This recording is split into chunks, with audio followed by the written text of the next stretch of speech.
อดกันเก่งนะเว้ยกอดกันสิว้าเงยเอ้ยอ่ะโอ้ยแล้วมากอดกันหักกันเถอะเว้ยสมัยน้องสมหักกันเถอะวะทำไม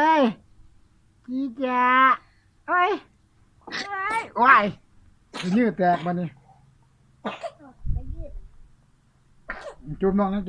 ตาเรามีสองตาก็ต่างสบตามองดูหน้ากันมีปากกันเดียวคุยกันทั้งวันก็อยากใกล้ชิดกันมากกว่านี้มือเรามีสองมือจะกอดมือถือทำไมทั้งวันถ้าอยากแสดงเป็นคนรักกันก็มากอดฉันเบาๆสักทีกอดอยากจะกอดไหมนะมาเลยเร็วๆใครจะมากอดกอดจะได้กอดไหมนะอะไรจะดีกว่านี้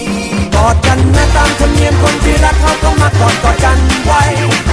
ก็กอดกันนะดียังไงจะได้รู้ถ้าไม่รู้จะได้เข้าใจ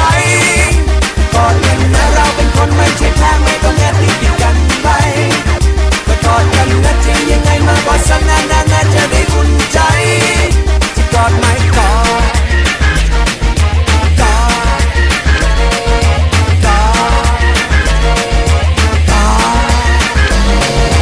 เรามันคนรักกันจะกอดอกไปทำไมทุกวันถ้าอยากจะพ้องใจกันและกันก็ต้องใกล้ชิดกันมากกว่านี้ทำเป็นคนรักแมวจะกอดแต่แมวทำไมทั้งวันถ้าอยากกอดคนเป็นด้วยกันก็มากอดกันจริงๆสักทีกอดอยากจะกอดไหมนะมาเลยเร็วๆใครจะมากอดกอดจะได้กอดไหมนะอะไรจะดีกว่านี้กอดกันนะตามธรรมเนียมคน